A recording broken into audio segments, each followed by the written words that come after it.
I clock in at Brennan's Hardware 6 days a week at 7:30 sharp.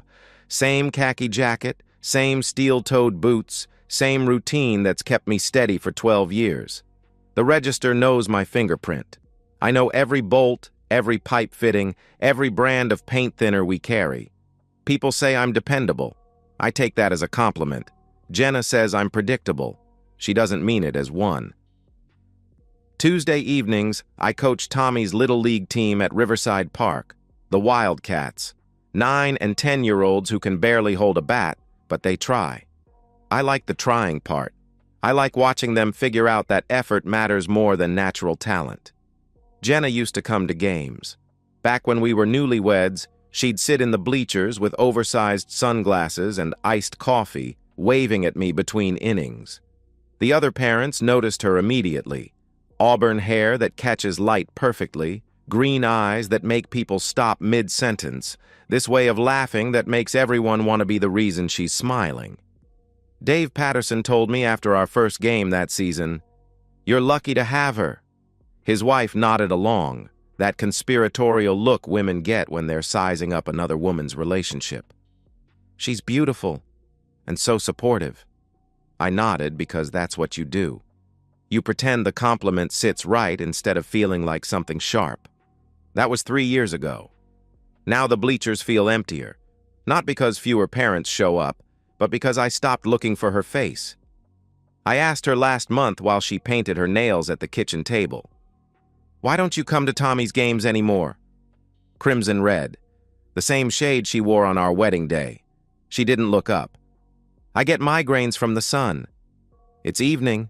The sun's not that strong." "The noise, then. All that yelling and cheering." I wanted to point out that she never complained about noise when she went to happy hour with her book club friends. But I didn't. You learn to pick your battles after 8 years of marriage. The migraines started around the same time she began caring more about our house's appearance. Not the inside, that was always magazine perfect, but the outside. The lawn had to be cut in diagonal patterns. The flower beds needed seasonal updates. The mailbox required fresh paint every spring. She mentioned one Saturday while I read the sports section, "The Hendersons put in new landscape lighting. It looks expensive." I glanced up. Their lighting did look expensive. Also unnecessary. "Ours is fine," I said. Fine isn't the same as impressive. Sometimes I think you don't care how we look to other people. The way she said "we" made it sound like she meant I. At work, I know my place. I'm good at explaining pipe fittings to confused homeowners, ordering inventory, training new employees who don't last 6 months. But I'm not the guy customers remember by name. I'm steady, reliable, invisible in all the ways that matter for keeping a job, but don't matter for keeping a wife's attention. Mr. Brennan calls me his right-hand man, which sounds important until you realize it means I do the work that keeps the store running while he handles the work that keeps it profitable. He's the face, I'm the foundation, and foundations stay underground. Maybe that's why I love coaching. On the field, I'm visible. The kids listen when I explain how to position their feet for a better swing. Parents nod when I suggest batting order changes. For 2 hours every Tuesday, I'm not background noise. Tommy notices things. He's 10, but he notices when his mother starts speaking to me in that patient tone people use with children. He notices when she stops asking about my day and starts talking about her own before I've said hello. He notices when dinner conversations happen around him instead of including him. He said last week while we drove home from practice, "Mom doesn't ask about baseball anymore." I adjusted the rearview mirror to see his face. "What do you mean?" "She used to want to know if I got any hits. Now she just asks if I had fun." He kicked his cleats against the floor mat. Had fun is different than did good. Smart kid. Smarter than his father, apparently. Tuesday night after last week's game, we beat the Tigers 7-4. Tommy got 2 RBIs.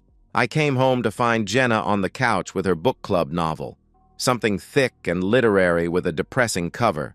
Wine beside her, classical music playing softly. She asked without looking up, "How was the game?"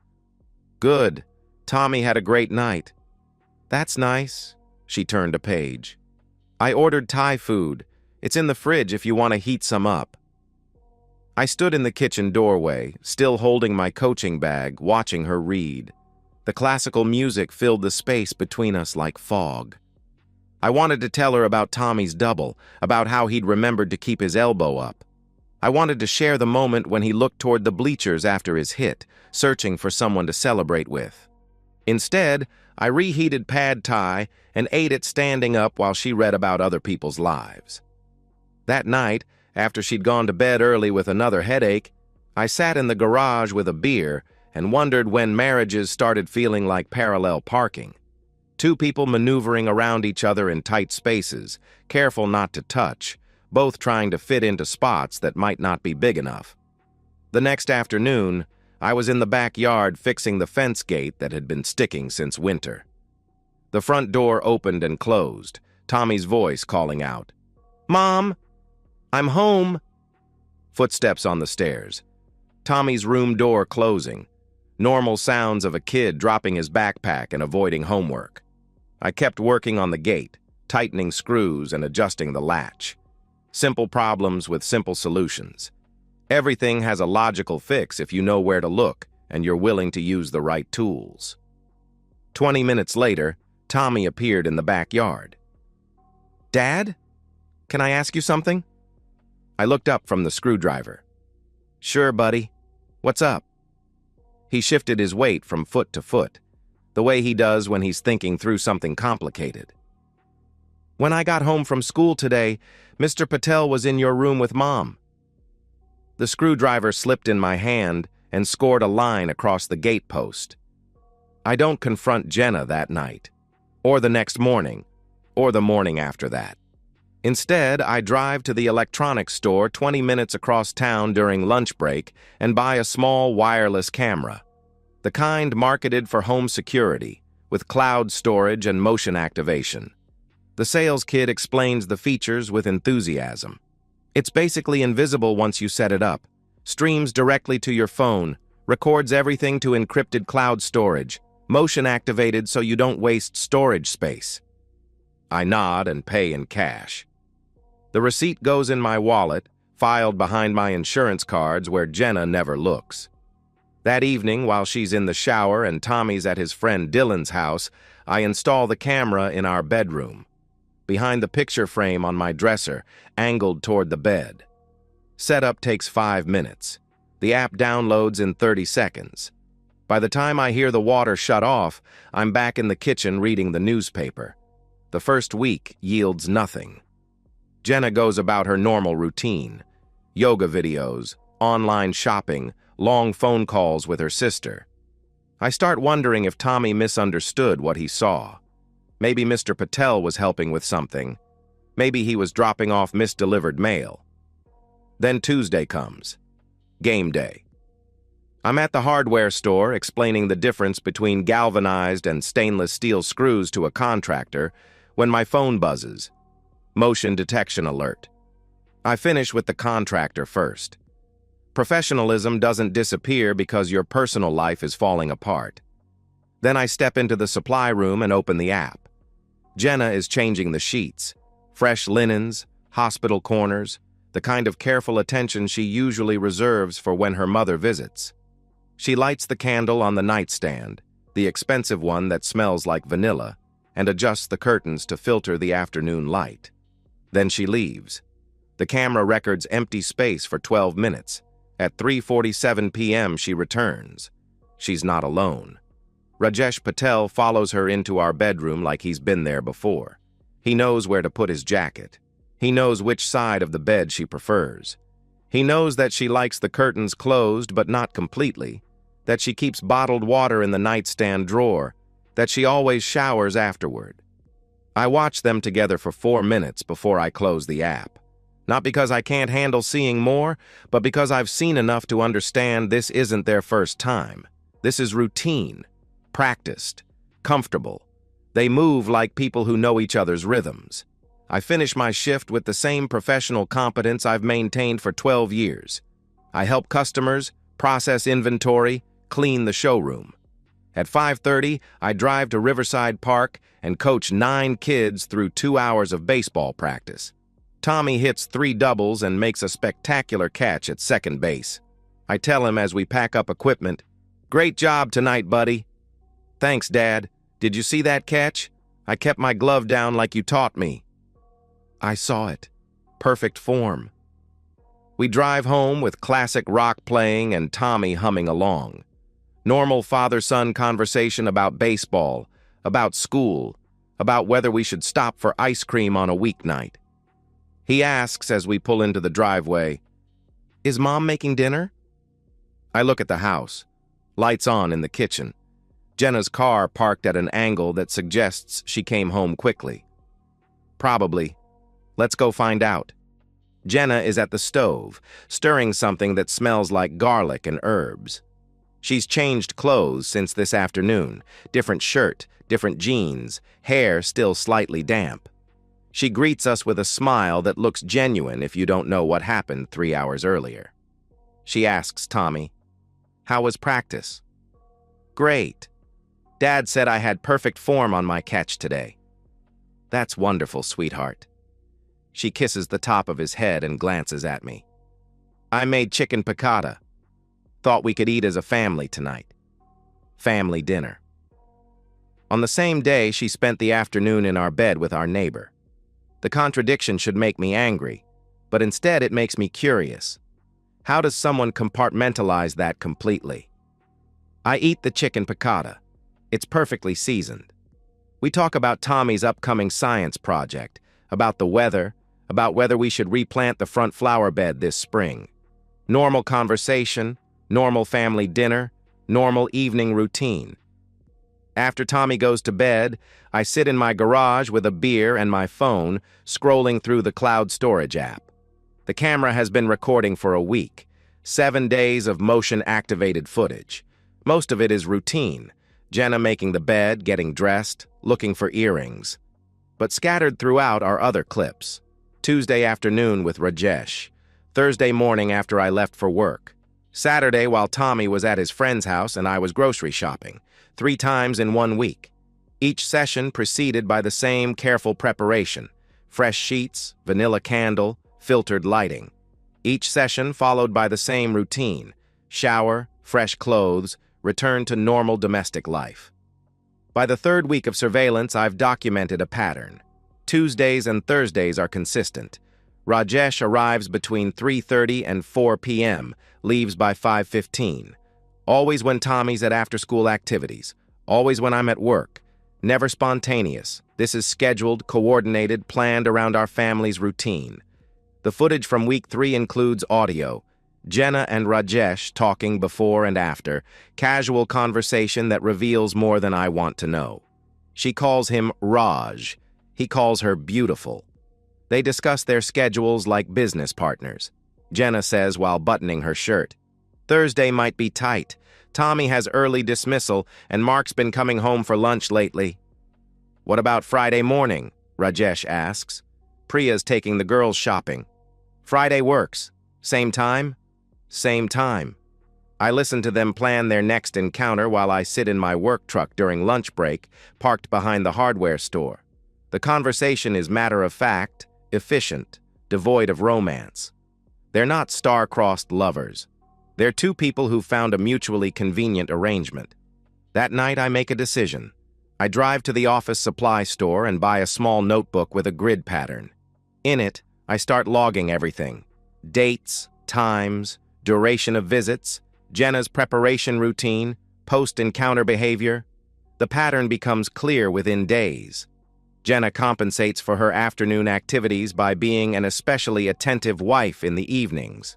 She cooks elaborate meals, initiates conversations about my work, suggests watching movies together. But the most revealing detail isn't what she does. It's what she doesn't do. She never asks about my day with genuine curiosity. She never initiates physical contact that might lead to sex. She never suggests activities that would interfere with her Tuesday and Thursday schedule. She's managing me, managing our marriage around her affair the same way she manages our household budget or Tommy's school schedule. I'm a variable in her equation, not a partner in her life. By the end of the month, I have 47 pages of documentation and 16 hours of video evidence. I know their routine better than they do. Most importantly, I know this isn't going to end on its own. This isn't a mistake or a moment of weakness. This is a choice Jenna makes 3 times a week, with the same deliberate care she puts into meal planning. I close the notebook and put it in the fireproof safe where I keep our important documents. Insurance papers, birth certificates, mortgage information, and now evidence of my wife's systematic betrayal. Tomorrow, I'll start making phone calls. The first phone call is to Bradley, Kemp and Associates, the law firm that handled our home purchase 8 years ago. I tell the receptionist I need to speak with someone about family law, and she schedules me for Thursday at 2 p.m. with Sarah Kemp. She asks, "What's the nature of your consultation?" "Divorce," I say. The word feels heavy and final, like swallowing a stone. The second call is to my bank. I need to understand our financial situation completely before I make any moves. I schedule an appointment with our personal banker for Friday morning. I make both calls from my truck during lunch break, parked behind the hardware store where the cell signal is weak but private. The mundane logistics of dismantling a marriage require the same methodical approach as any other project. But between the phone calls and appointments, I do something else. Something that feels like picking at a wound that should be left alone. I go through Jenna's digital life. She's never been secretive about her devices. Her laptop password is Tommy's birthday. Her phone uses the same 4-digit PIN for everything. For 8 years, this openness felt like trust. Now it feels like carelessness. Her text messages reveal the surface layer, conversations with her sister about restaurants, with book club friends about their next selection, with other moms about school fundraisers, normal suburban wife communications. But her email tells a different story. Gmail has a search function most people forget about. I search for Rajesh's name and find 3 months of correspondence. Not love letters, but logistical coordination disguised as neighborly small talk. "Hi, Raj. Thanks for helping with the garden hose situation yesterday. You're so handy with fixing things. Let me know if you need anything. Jenna. Happy to help anytime. I noticed your back gate was sticking when I was leaving. I could take a look at that Thursday if you'd like. I read 6 weeks of these emails, each one a small masterpiece of plausible deniability. To anyone else, they look like friendly neighbor communication. But knowing what I know, they read like appointment confirmations. The deeper I dig, the more I understand how long this has been building. Rajesh's name appears in her Google search history from 4 months ago. Searches for discreet affair advice and how to know if your marriage is over, dating back even further. But the most damaging discovery comes from her private Facebook messages with her friend Lisa, sent last month. Lisa: "How are things with you and Mark these days? You seemed distant at dinner last week." Jenna: "Honestly, I feel like I'm married to wallpaper. He's there, he's functional, but he doesn't really contribute anything to the room, you know?" Lisa: "That sounds harsh." Jenna: "Maybe, but it's true. He goes to work, he coaches Tommy's team, he fixes things around the house.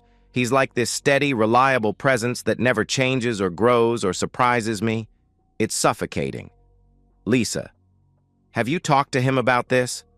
Jenna: "What would I say? Hi, honey, you're boring and I need more excitement." He'd probably make a to-do list to address my concerns. Lisa: "LOL. Okay, that's probably accurate. But seriously, what are you going to do?" Jenna: "I don't know. Sometimes I think about what my life would be like with someone who had more ambition, more passion, someone who made more money or had a more interesting career. Mark's sweet, but he's so average, and I'm not sure average is enough anymore." I read that conversation 3 times, each time feeling something cold and sharp settle deeper in my chest. Not heartbreak, that would require surprise. This feels more like confirmation. She's bored with me. Has been for longer than I realized. The affair isn't about passion or romance. It's about escape from a marriage she's outgrown, with a man she considers fundamentally insufficient. I keep reading. Jenna. The worst part is how grateful he is for everything. Like, pathetically grateful. I cook dinner and he acts like I've performed some miraculous feat. I dress up for date night and he looks at me like he can't believe someone like me would be with someone like him. Lisa. That doesn't sound like the worst thing in the world. Jenna. It is when you realize it means he's settled for a life that's smaller than what he could have. And by extension, I've settled too. We're both just existing, going through the motions of being married without actually living. The conversation continues, but I stop reading. I've learned what I needed to know about my wife's perspective on our marriage and my place in her life. I'm not a husband to her. I'm a service provider, someone who maintains the infrastructure of her domestic life while she pursues more stimulating experiences elsewhere. But the most illuminating discovery comes from her browser history, buried in late-night Google searches from 2 weeks ago. How to leave husband without losing house. Pennsylvania divorce laws property division. Can stay-at-home spouse get alimony? Child custody when father works full-time. She's not just having an affair. She's planning an exit strategy. The searches reveal a woman who's already mentally divorced but trying to figure out how to make the transition without losing the financial security that comes with being married to someone who owns a house outright. She wants to leave me, but she wants to keep the lifestyle I've provided. That night, after Tommy goes to bed and Jenna settles in with her book and wine, I sit in the garage with my notebook and write down everything I've learned. Not just about the affair, but about how my wife actually sees me. The picture that emerges is of a woman who's been mentally preparing to discard me for months, but who's smart enough to wait until she's secured better options and minimized her financial risk. She thinks I'm predictable, average, someone who accepts life instead of pursuing it. She's not wrong about any of that. But she's made one critical miscalculation. She assumes that being predictable means being passive, that accepting life as it is means accepting life as it will always be. Tomorrow, I have an appointment with a divorce lawyer. Friday, I meet with my banker.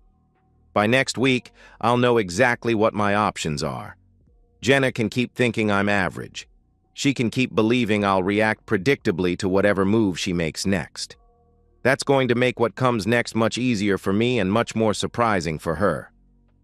Sarah Kemp's office smells like leather and expensive coffee. Floor-to-ceiling bookshelves lined with legal volumes, diplomas from universities I couldn't afford, photographs of her shaking hands with judges and politicians. She says, settling into her chair with a legal pad, "Tell me about your situation." I hand her a manila folder containing printed copies of everything. The emails between Jenna and Rajesh, screenshots of her Facebook messages, bank statements, the deed to our house with only my name on it, documentation of Tommy's school records and my coaching involvement. My wife is having an affair with our neighbor, I say. She's also planning to leave me, but she wants to do it in a way that maximizes her financial benefit. I need to understand my options. Sarah opens the folder and reads silently for 10 minutes. Occasionally, she makes notes or asks clarifying questions. She says finally, "This is very thorough documentation. Most people come in here with suspicions and emotions. You've come in with evidence and facts. I work in retail. Documentation prevents disputes." She smiles at that. Good principle for divorce law, too. Let me explain your position. First, Pennsylvania is a no-fault divorce state, which means adultery doesn't automatically give you an advantage in asset division. However, it can be a factor in custody determinations, especially if the affair demonstrates poor judgment regarding the child's welfare. I lean forward. What kind of poor judgment? Exposing the child to the affair partner, prioritizing the relationship over parenting responsibilities, that sort of thing. From what you've documented, your wife has been conducting this affair during times when your son could potentially discover it. That's relevant. She flips through more pages. The more significant factor in your favor is property ownership. The house is in your name only, purchased before the marriage with your own funds. That makes it separate property, not marital property. She has no automatic claim to it. What about alimony? Possible, but limited. Pennsylvania alimony is based on need and ability to pay.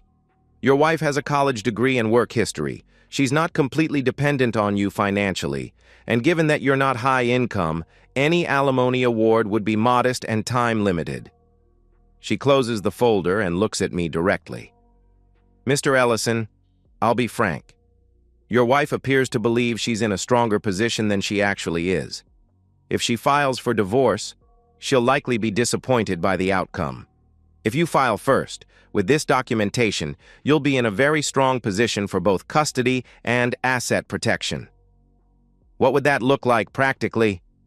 Primary custody of your son. She keeps whatever she brought into the marriage plus half of marital assets, but no claim to the house. You'd pay modest child support when he's with her, but given your income and her earning capacity, that wouldn't be substantial. I think about this.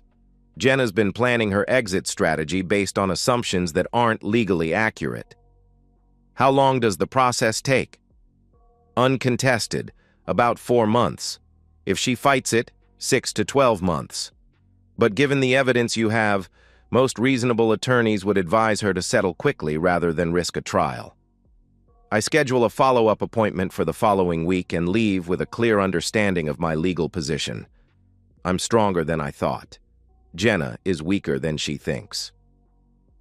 The meeting with my banker on Friday morning provides equally useful information. Our joint savings account contains $23,000. Our joint checking account fluctuates between $3,000 and $5,000. Tommy's college fund, which I've been funding exclusively, has $31,000. The house is worth approximately $185,000 with no remaining mortgage balance. The banker explains, most of your assets are in your name only. The house, the college fund, your retirement account, the joint accounts are relatively small. This puts you in an unusual position for someone going through divorce. What kind of position? You don't need to liquidate major assets to achieve separation. Most divorced couples have to sell the house because neither party can afford to buy out the other. You don't have that problem. By Friday afternoon, I have a complete picture of the practical realities. Divorce won't destroy me financially. It won't force me to uproot Tommy from his school or his friends. It won't require me to change my lifestyle dramatically. But Jenna doesn't know any of this. She's been planning based on assumptions about marital property rights that don't apply to our situation. That weekend, I start making other calls, strategic calls. The first is to Rajesh's employer. I do some research and discover that his company has a strict ethics policy regarding relationships that could compromise professional judgment. Employees are required to disclose any personal relationships that might create conflicts of interest. I don't call HR directly. Instead, I send an anonymous email to the company's ethics hotline with photographs of Rajesh's car in our driveway, time-stamped during business hours. The message is carefully worded. I've observed an employee of your company regularly visiting a neighbor's home during work hours. This appears to be personal rather than professional activity. Given your company's reputation in the community, I thought you should be aware of how employees are representing the organization during business hours. I include Rajesh's full name, his license plate number, and 3 photographs showing his car parked in our driveway at 3:45 p.m. on a Tuesday. No mention of the affair, just documentation of an employee who's not where he's supposed to be during work hours. The second call is to my neighbor, Mrs. Chen, who lives across the street and has always been friendly but observant. I mention casually that I've been working longer hours lately and I'm concerned about home security while Jenna's alone during the day. I ask, have you noticed anything unusual? Cars in the driveway that shouldn't be there, that sort of thing? Mrs. Chen considers this. Well, now that you mention it, I have seen Mr. Patel's car at your house quite often when you're not home. I assumed Jenna was helping him with something, or maybe he was helping her. But it does seem frequent. How frequent? A few times a week? Always in the afternoon? I only notice because I'm usually in my garden around that time. I thank her for keeping an eye on things and ask her to let me know if she notices anything concerning. Mrs. Chen is a retired school teacher who prides herself on community awareness. She'll start paying closer attention now, and she'll mention it to other neighbors when the topic comes up naturally. The third call is to Tommy's school counselor, not to discuss divorce yet, but to establish a relationship and create documentation of my involvement in Tommy's education. I tell the counselor, I wanted to schedule a conference to discuss Tommy's academic progress. I coach his baseball team, but I want to make sure I'm equally involved in his school success. The counselor is impressed that I'm taking initiative. Most fathers let mothers handle school communication. We schedule a meeting for the following week, and she notes in Tommy's file that his father is actively engaged in his education. These aren't dramatic moves. They're small, strategic adjustments that will pay dividends later. Establishing my reputation as an involved father. Creating documentation of Rajesh's poor professional judgment. Building a network of community members who've noticed the affair without me having to point it out directly. By Sunday evening, I've laid the groundwork for Jenna's isolation. When our divorce becomes public knowledge, the community narrative will already be established. I'm the devoted father working extra hours to provide for his family. She's the bored wife who entertained other men while her husband was at work. I start picking Tommy up from school more often, taking him to practice early, scheduling weekend activities that don't require Jenna's participation. Not to keep him away from his mother, but to establish that his primary care comes from me. Tommy asks on Wednesday as we drive to practice, "Why are you picking me up so much lately?" "I realized I was missing too much of your day," I tell him. "Work will always be there. You won't always be 10 years old." That night, Jenna asks the same question with less innocent curiosity. "You've been leaving work early a lot this week. Is everything okay at the store?" "Everything's fine. I just want to spend more time with Tommy before he gets too old to want me around." She nods, but I see the calculation in her eyes. My schedule changes affect her schedule.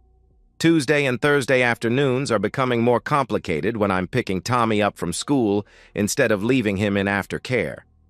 Friday morning, while Jenna's at her yoga class and Tommy's at school, I meet with Sarah Kemp again. This time, I'm ready to file. She asks, reviewing the paperwork, "Are you certain about this timing?" I'm certain. Once we file, there's no controlling how quickly this moves. She'll be served within a week. I think about the conversation I overheard through the bedroom camera yesterday. Jenna and Rajesh discussing plans for next month, talking about spending a weekend together when his wife takes their daughters to visit her parents. They're escalating, becoming careless. "File the papers," I say. I serve Jenna with divorce papers on a Tuesday morning. Not at home where Tommy might overhear, but at her yoga studio where she'll have to maintain composure in front of other people. Sarah Kemp arranged for a process server to handle delivery while I'm at work, maintaining normal routine. The server calls me at 11:15 a.m. to confirm. Jenna received the papers at 10:47 a.m. as she left her hot yoga class.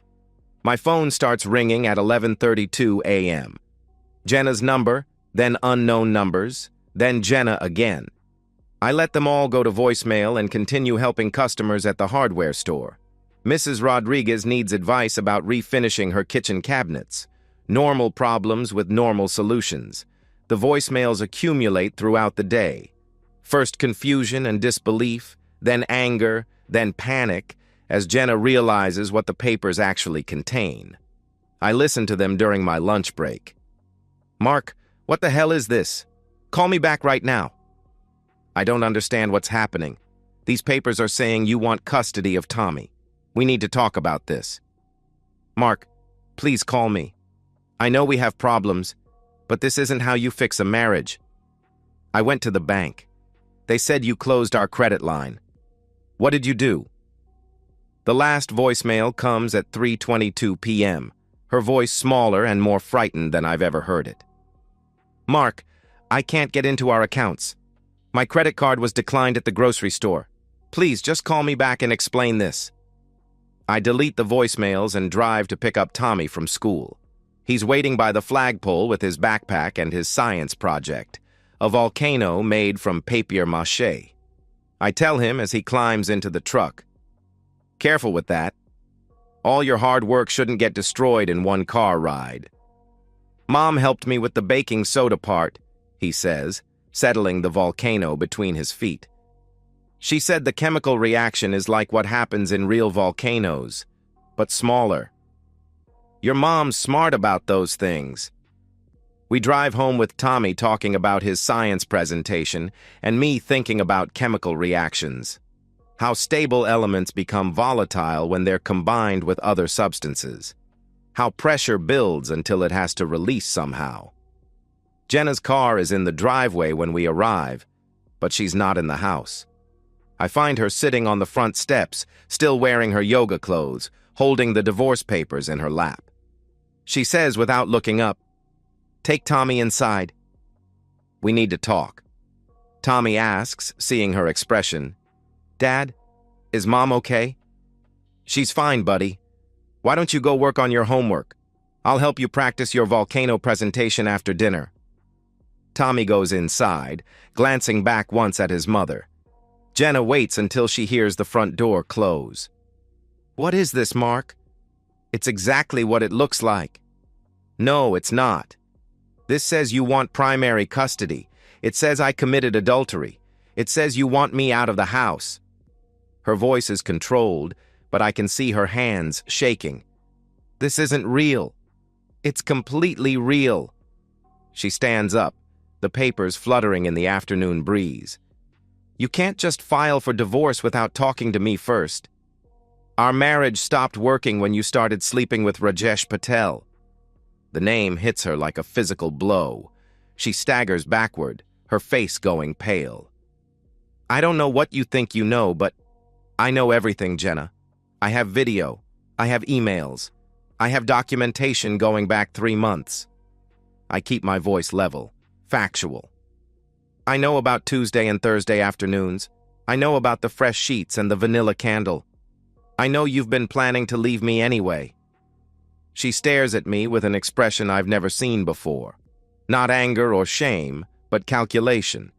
She's trying to figure out how much I actually know and what it means for her position. She says carefully, "Even if that were true, we can work through it. People have affairs. Marriages survive. Not this marriage. Not anymore." "What about Tommy? You're going to destroy his family over this." "I'm protecting him from growing up in a house built on lies." She laughs, but it sounds more like a sob. "Protecting him? By taking away his mother? By making sure his primary home is with the parent who prioritizes his welfare over personal gratification?" Jenna realizes I'm not speaking from emotion. I'm speaking from legal strategy, armed with evidence she can't dispute. "My credit cards don't work," she says, switching tactics. "The bank account is frozen." "What did you do?" "I protected our assets from being depleted during litigation. Everything that's legally mine is secured. Everything that's legally ours is frozen until the court decides how to divide it." "That's my money too." "Actually, most of it isn't. The house is mine.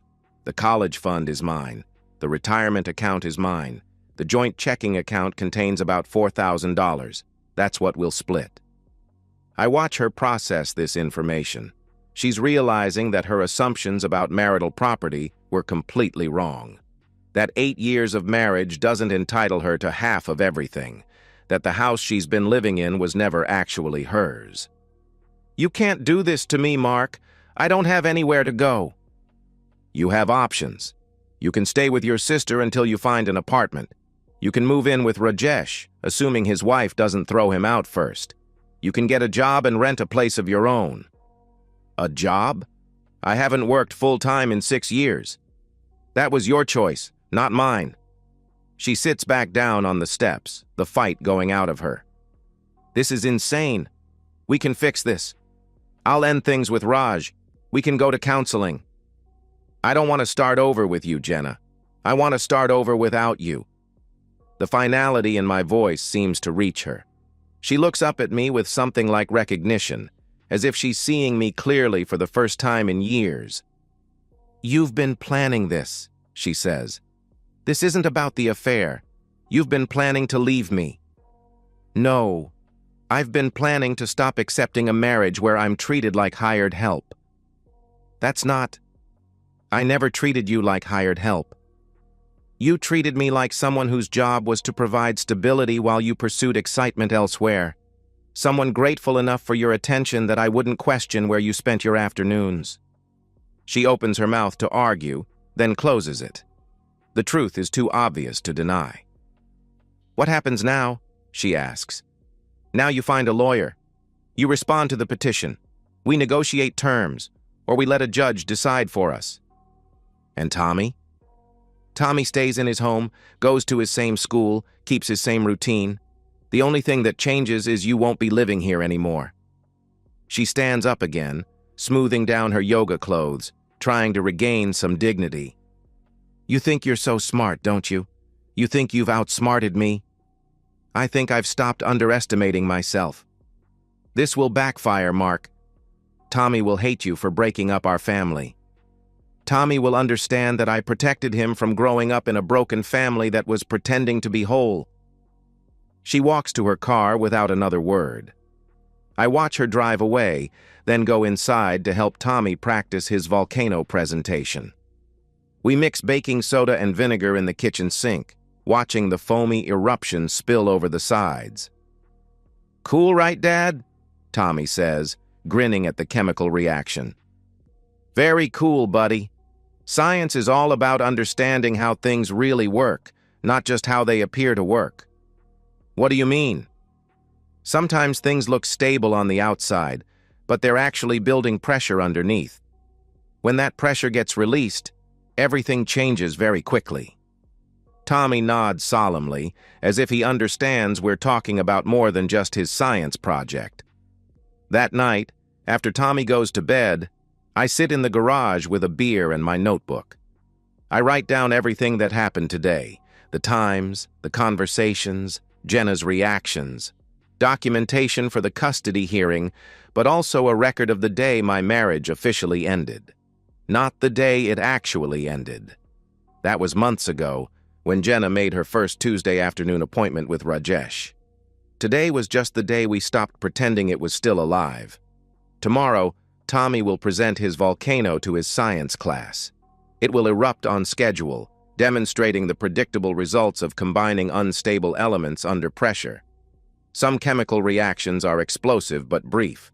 Others burn slowly and completely, leaving nothing behind but ash. I'm hoping for the slow burn. 3 months later, I'm living in a 2-bedroom apartment 8 minutes from Tommy's school.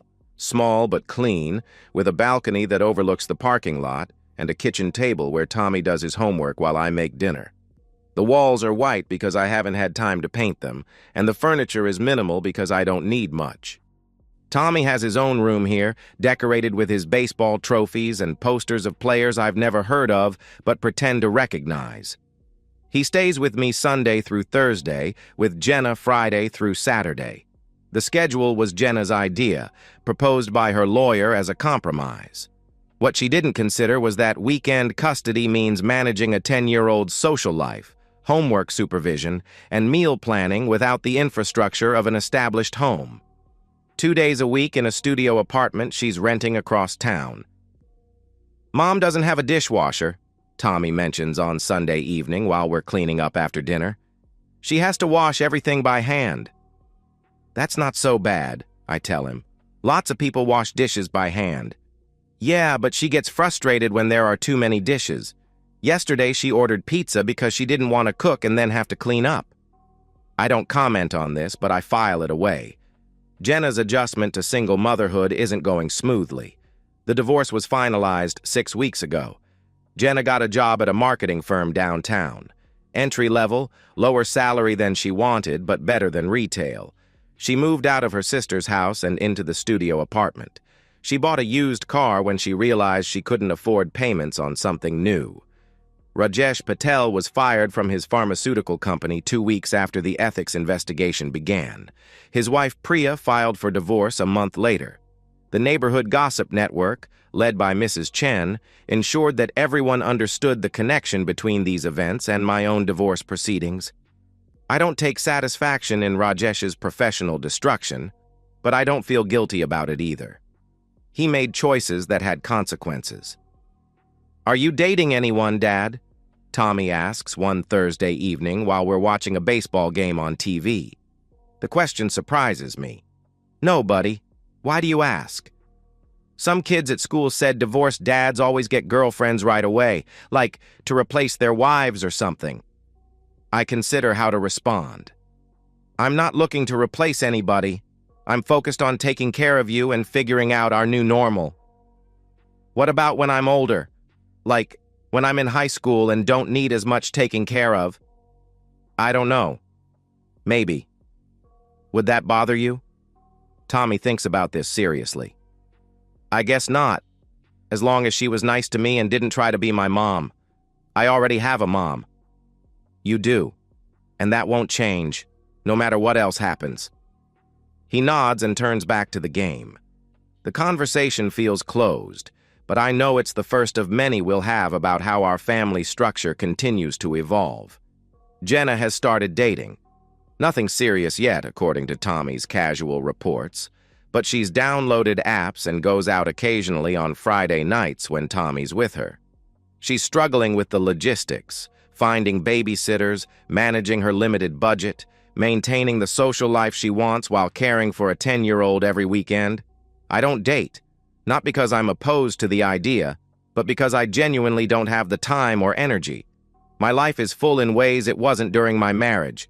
Work, Tommy's activities, maintaining our new routine, building the kind of father-son relationship I want us to have. Tuesday evenings at Riverside Park feel different now. I still coach the Wildcats, but my attention is more focused. I notice things about the kids' development that I missed before. I spend more time after practice talking with individual players about their techniques.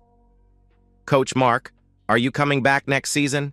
asks Danny, one of our best hitters, as we pack up equipment after practice. "Absolutely. Why wouldn't I?